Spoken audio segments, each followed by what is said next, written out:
Well, time for another silver update. And, one of the big questions is what do you do with silver when you trade it in with asset class? Well, I'm going to state right up front probably buy food. Probably buy food. Don't forget about the essentials for emergencies because there's a couple other indications besides this drought I've been kind of harping on for the last few days or so. But the drought actually in the United States, you know, several weeks ago they're talking about it. It's almost as bad as it was in 1983. Well, as of right now, it's worse than the drought, the Dust Bowl of 1936. It's actually the heat and the lack of rainfall is actually worse than 1936. It's the worst it's been on record.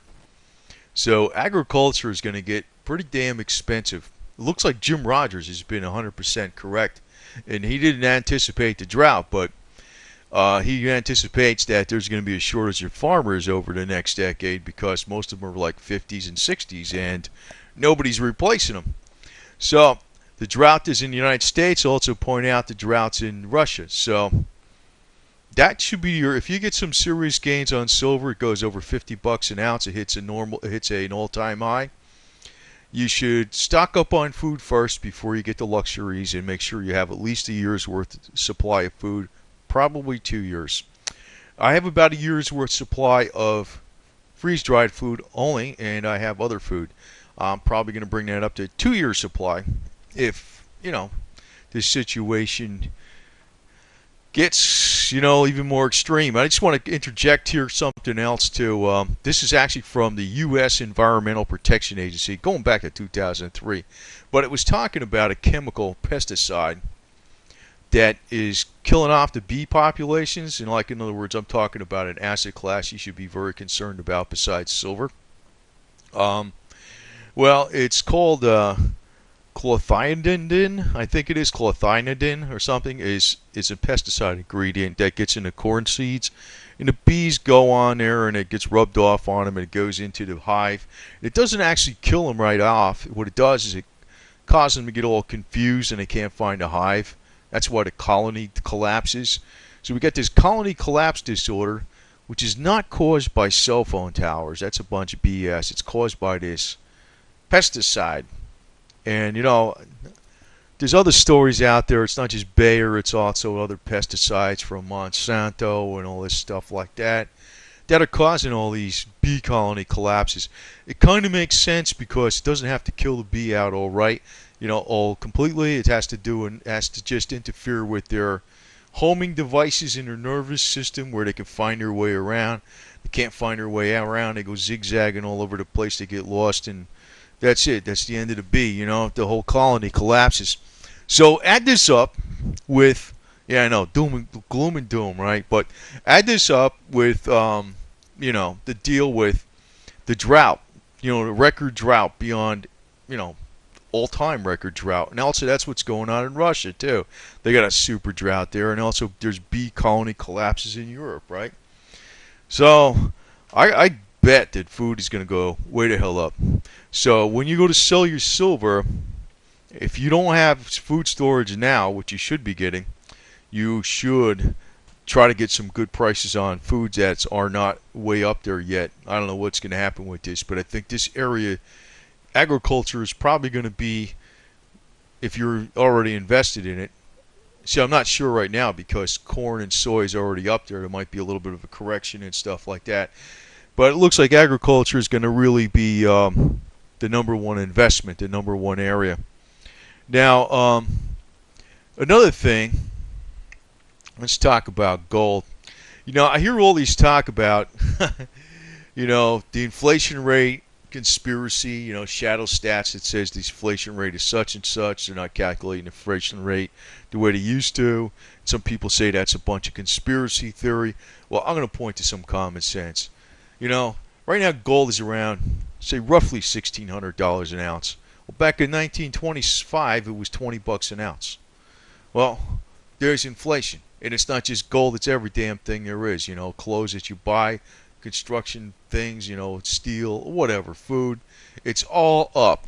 So, the Federal Reserve definitely hasn't been doing a great job of managing inflation. And actually, when there's inflation, somebody's making out. Somebody's getting ripped off. Somebody's making out. So I don't know. To me, that's not a conspiracy. That's reality. They are ripping people off with this little racket. So um, I know, like the mainstream sure likes to put that argument down, but I don't like getting too far into the conspiracies because the people that are into that stuff, they take it too far the other way. They take it too far the other way. I mean, well, right now it looks like prices are holding pretty steady. It's not like a dramatic decline in the dollar like they'll say. It doesn't fall apart that fast.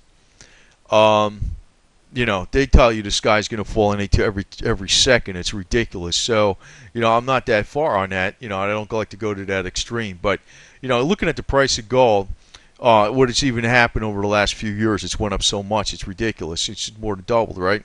Now, what I found pretty surprising is I expected something to happen like here in 2008 and 9, where gold did its final correction, did a final low, and then took off, and there was some catastrophic thing happened in the markets, and then it took off, and then Ben Bernanke did QE.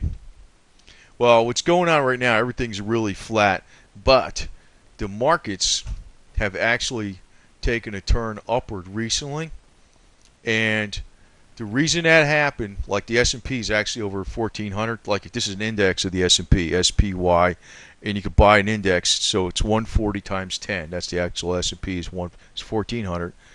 Well, what Ben Bernanke did, he did like a little mini test of QE. Basically, he calls it, he's testing how well they can respond, if there's a crisis situation. So he did some repurchase agreements on some securities.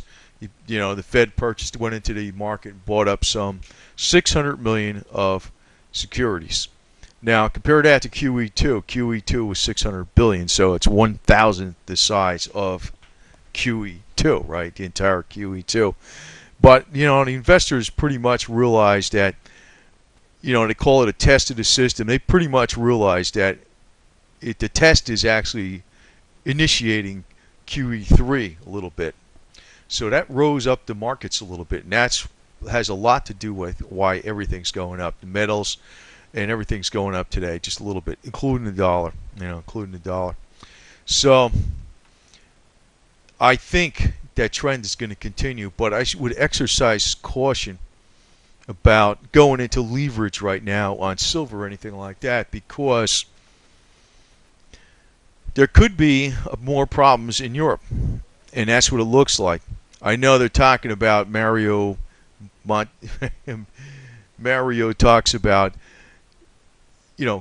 shoring up the euro no matter what it takes, and we're not going to let the euro fall and all this type of stuff. That was good for the markets, but there could be a lot of stuff coming up in September. There's a lot of things coming up, and I think ultimately they're going to have to go with a lot more monetary easing, because they already done so much austerity that in Europe it's not going to they can't do any more. I mean, they got over 50% unemployment rate in Spain of people 25 and below. That's ridiculous. What are they going to do? More austerity? They need to create jobs and stuff like that. So it's like they can't go. They use so much austerity that the pendulum's going to swing the other way, and there's going to be a lot more easing, which is going to be beneficial to the metals. Now, I read something else here recently. I don't know how true this is, because it's very difficult when you get information off the internet, and even if they show you 50 million graphs and charts, they could be lying through their ass, But they said that 64% of the American population has $1,000 or less in the bank. That's all they got. And I started thinking to myself, how the hell could these people even invest in silver? They couldn't. I mean, assume it's 45% of the population. It's not 64%. Say it's 45%. Almost half the people have less than $1,000 in the bank. Well, 20 ounces of silver is, over $600. How the hell are they going to get that? So it's kind of an interesting scenario, because I would not tell people like that to invest in silver. I tell them to invest in food, to tell you the truth. And if they went and invested in any coins, I tell them to buy physical nickels because they're only $2 a roll. And if you need to spend them right away, you could. You could. You know? So, I don't know. We always have this concept where the middle class is not necessarily buying up all the silver. Well, maybe the middle class doesn't have the money to buy the silver, right? That could very well be the case. And I really kind of suspect that because, you know, there's probably a lot more people out there that are going paycheck to paycheck and not buying that much silver, you know. But I would suggest that, buy the food first. Buy the food first. And if you have this silver and you're invested, say you have, I don't know, a couple 100 ounces or whatever, if it gets up over, if you don't have food invested, I would not keep buying silver. I would buy the food first. I want to recommend that. And if you have the food, and say for instance you go to sell 100 ounces out of your 200 ounces because, or say you do 50 ounces because that's $60, and then you do another 50 ounces, maybe it hits 70.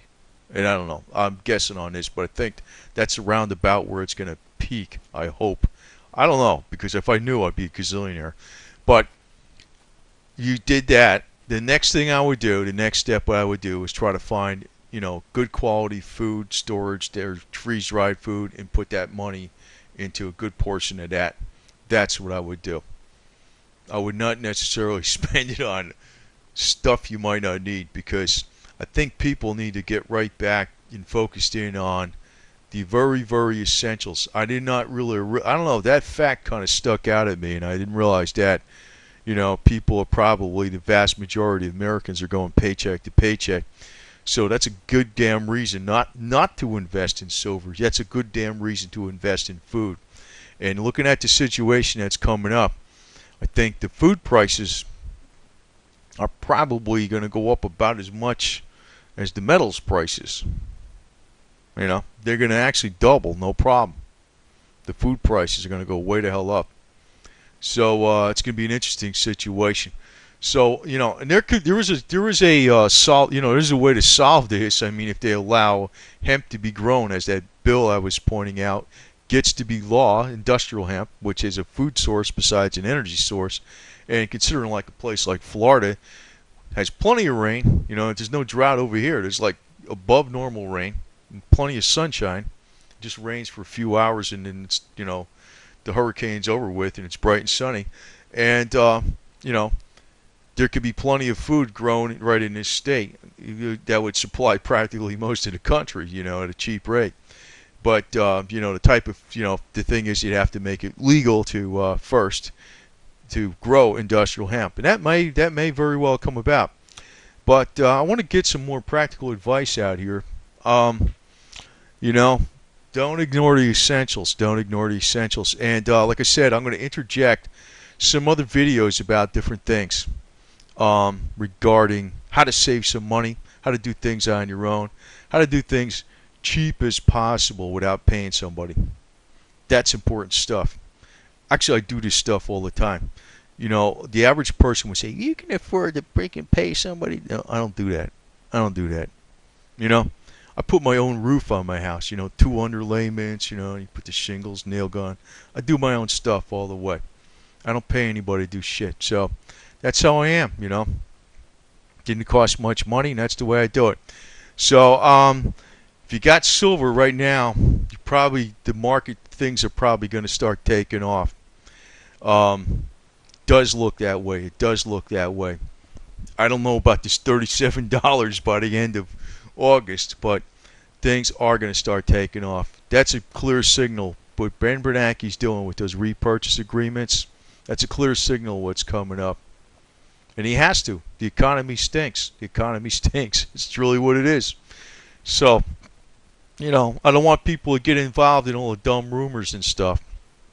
And don't be afraid to sell if you get, silver goes way to hell over 50. Don't be afraid to sell some of it, and keep stocking up on food, because I don't know. I think that stuff's gonna be extremely expensive, And you buy now, you're probably making a very good investment.